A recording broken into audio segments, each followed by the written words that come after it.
শুধু দর্শক বন্ধু, আপনারা দেখছেন একে নিউজ বাংলা। আর এই মুহূর্তে উপস্থিত রয়েছে কুলপি বিধানসভা রাজনগর বাবুর মহল। ইতিমধ্যে আপনারা জানেন যে আইএসএফ এর শীর্ষ নেতৃত্ব নওশাদ সিদ্দিকী এবং আব্বাস সিদ্দিকী তারা বলছেন যে এইবারে বিধানসভায় আমরা ডবল ডিজিট বিধায়ক নিয়ে বিধানসভায় যাব, অর্থাৎ 10-এর অধিক বিধায়ক নিয়ে বিধানসভায় তারা যাবেন। সেই 10-এর মধ্যে কিন্তু এই কুলপি বিধানসভা রয়েছে। আর সেই জায়গার প্রার্থী হয়েছেন আইএসএফ এর দক্ষিণ 24 পরগনা জেলা সভাপতি আব্দুল মালেক মোল্লা। মালেক মোল্লা বলছেন তো আমি জিতবো, কিন্তু তার কর্মী সমর্থকরা যারা কুলপির ভোটার, যারা কুলপির আইএসএফ এর কর্মী সমর্থক, তারা কি বলছেন শোনাবো আপনাদের। 26-এ আমাদের নওশাদ ভাইকে জিতিয়ে আমরা বিধানসভায় পাঠাবো। আমাদের যে মালেক দা আছে ওনাকে জিতিয়ে আমরা বিধানসভায় পাঠাবো। জিততে পারবেন? জিততে পারবো, আমাদের 100-100 নিশ্চিন্ত। আপনি তো আইএসএফ এর নেতা, বুকে আইএসএফ এর ব্যাজ মারা আছে, সেই জন্য বলছেন। হ্যাঁ, কিন্তু পুরুষদের সঙ্গে সঙ্গে মহিলাদেরও ভোট প্রয়োজন। মহিলাদের ভোট 100% আমাদের ঠিক আছে। 100% হবে। মমতা ব্যানার্জি দিচ্ছে টাকা, দিলেও দেবে না, ভোট দেবে না, ভোট দেবে না। 500 টাকা দিয়ে 500-1000 টাকা দিলেও আমাদের ভাইজানকে চাই। কিন্তু মহিলারা প্রত্যেকবারই কিন্তু মমতা ব্যানার্জিকে জিতিয়ে এসছে। আপনি এবারে আর পারবে না। এবারে আমাদের অনেক সমস্যায় ফেলে দিয়েছে, এসআর করতে দিয়ে আমাদের বেশি সমস্যায় ফেলে দিয়েছে, মহিলাদের বেশি সমস্যায় ফেলে দিয়েছে। আচ্ছা, রাজ্যের মুখ্যমন্ত্রী তিনি বিভিন্ন রকম প্রকল্প নিয়ে আসছেন জনসাধারণের জন্য, ভোটারের জন্য, আপনাদের জন্য। তবু আপনারা কেন মমতা ব্যানার্জির দল তৃণমূলকে ছেড়ে আইএসএফে আসছেন কেন? আমাদের কোনো অধিকার দিচ্ছে না। আমাদের যে দলিত আদিবাসী, আমাদের যে পিছিয়ে পড়া মানুষ, তাদের কোনো অধিকার দিচ্ছে না। তাদের জন্য আমাদের লড়াই। আমাদের অনেক কিছু সমস্যা আছে, শিক্ষা, স্বাস্থ্য, কর্মসংস্থান, চাকরি, এগুলো আমরা পাচ্ছি না। আপনি তো একজন আইএসএফ এর জনপ্রতিনিধি। হ্যাঁ, তো সেই হিসেবে কি দেখছেন, বুঝছেন কি যে এবারে 26-এর বিধানসভায় এখানে আব্দুল মালেক মোল্লা জিততে পারবে আইএসএফ? আমরা 21-এর বিধানসভা 26-এর বিধানসভার অনেক তফাৎ দেখতে পাচ্ছি। 21-এ বিধানসভায় তখন আমরা খুব নতুন ছিলাম। হ্যাঁ, তখন আমাদের দলটা একটা স্বতঃস্ফূর্তভাবে দলটা করেছিল, কিন্তু মানুষ ততটা আমরা সাড়া পাইনি। সেই সময় আমরা 31,000 ভোট পেয়েছিলাম। কিন্তু এখন মানুষের স্বতঃস্ফূর্ত সাড়া যে হারে এগিয়ে আসছে, মহিলা থেকে পুরুষ প্রত্যেকে, এই মুখ্যমন্ত্রীর মিথ্যাশ্রী প্রকল্প ছাড়া অন্য কোনো প্রকল্প নেই। আপনারা যেটা বলে থাকেন মুখ্যমন্ত্রী বিভিন্ন রকমের প্রকল্প করছে, মুখ্যমন্ত্রীর মেন প্রকল্পের নাম হলো মিথ্যাশ্রী। এই মিথ্যাশ্রীর প্রকল্প জনসাধারণ বুঝে গেছে। হ্যাঁ, মহিলা থেকে পুরুষ, দলিত, আদিবাসী প্রত্যেকটা সম্প্রদায়ের লোক এরা বুঝে গেছে যে মুখ্যমন্ত্রী প্রতিনিয়ত দলিত, আদিবাসী, সংখ্যালঘু মানুষদের সঙ্গে প্রতারণা করছে। এই প্রতারণা পা দেবে না। সেই কারণে আমাদের অঞ্চল বা আমাদের ব্লকে যে সাড়া পড়েছে, আমরা প্রতিটা বুথে বুথে যাচ্ছি, প্রতিটা গ্রামে গ্রামে যাচ্ছি, আমরা দেখতে পাচ্ছি স্বতঃস্ফূর্ত মনোভাব নিয়ে মানুষ এগিয়ে আসছে। আপনারা তো নিশ্চয়ই আজকে দেখতে পাচ্ছেন এই র্যালিতে কত ভিড় হয়েছে। হ্যাঁ, লক্ষাধিক লোকের ভিড়। কারণ এই মিথ্যাশ্রী প্রকল্পের একটারে আর জনসাধারণ থাকতে চাচ্ছে না।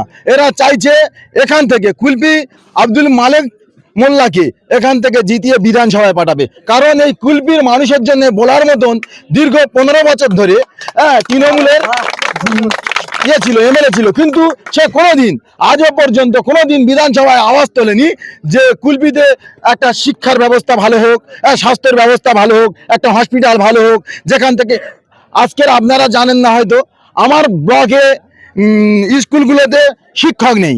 হ্যাঁ, একটা স্কুলে 300 ছাত্র আছে, সেখানে মাত্র 3 জন শিক্ষক। 300 ছাত্র, 3 জন শিক্ষক কি কোনোদিন সেখানে শিক্ষা কাঠামোর সৌন্দর্য পরিবেশ তৈরি করা যায়? সেখানে কি শিক্ষার মান উন্নত করা যায়? সেই কারণে নওশাদ সিদ্দিকী বিধানসভায় ডাক দিয়ে বিধানসভায় এই সব বার্তাগুলো দিয়েছে যে আমাদের নওশাদ সিদ্দিকী যদি নিজের মতন করে জায়গা তৈরি করতে পারেন, আমাদের লোকসভাতে, আমাদের বিধানসভাতে যদি মালেক ভাই যেতে পারেন, এই বিধানসভার জন্য অন্তত হলেও নওশাদ সিদ্দিকী ভাই যায় যে নীতি আদর্শ, এই নীতি আদর্শকে সামনে রেখে আমাদের বামপন্থী সমর্থিত আইএসএফ মালেক মোল্লা আমাদের জন্য বলবেন। অতএব এখানে শিক্ষা, স্বাস্থ্য সবকিছু পরিকাঠামো সুন্দর হবে। অতএব আমরা এখান থেকে 1 লক্ষ ভোটে জয়লাভ করব।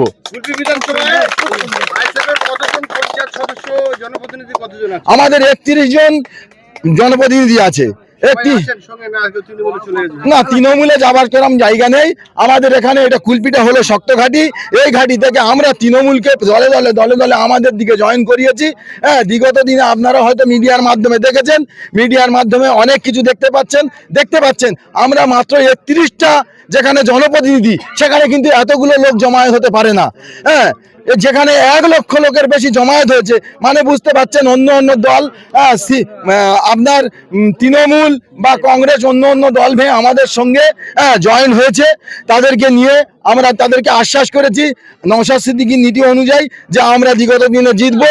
অতএব আপনাদের কাজ, আপনাদের শিক্ষা কাঠামো অতএব যে স্বাস্থ্য, এগুলোকে আমরা খেয়াল রাখবো, সারাক্ষণ আপনার পিছনে থাকবো। সেই নিয়ে আমরা প্রত্যেকে, আমাদের কর্মীরা সেইভাবে কাজ করছে। আগামী দিনে আমরা এখান থেকে জয়লাভ করব নিশ্চিত। কমরেড, কি বলবেন আজকে আইএসএফ প্রার্থী আব্দুল মালেকের সমর্থনে যারা বামপন্থী কর্মী সমর্থকরা রয়েছে তারাও সবাই এসেছেন? 133 কুলপি বিধানসভা বাম সমর্থিত আইএসএফ মনোনীত জোটের ক্যান্ডিডেট কমরেড আব্দুল মালেক মোল্লা আজ সমর্থনে আজকের যে রোড শো হয়েছে, সেই রোড শো ব্যাপক হারে মানুষ সাড়া দিয়েছে।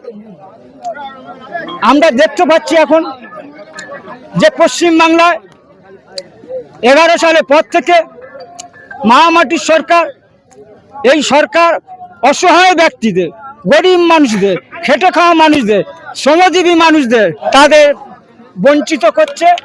এবং এই বামফ্রন্ট যে 107 বছর পা দিয়েছে, 107 বছরে আমরা দলিত, খেটে খাওয়া মানুষ, শ্রমজীবী মানুষ, কর্মজীবী মানুষ এদের সঙ্গে নিয়ে আমরা আজকে প্রতিবাদ করি, লড়াই করি।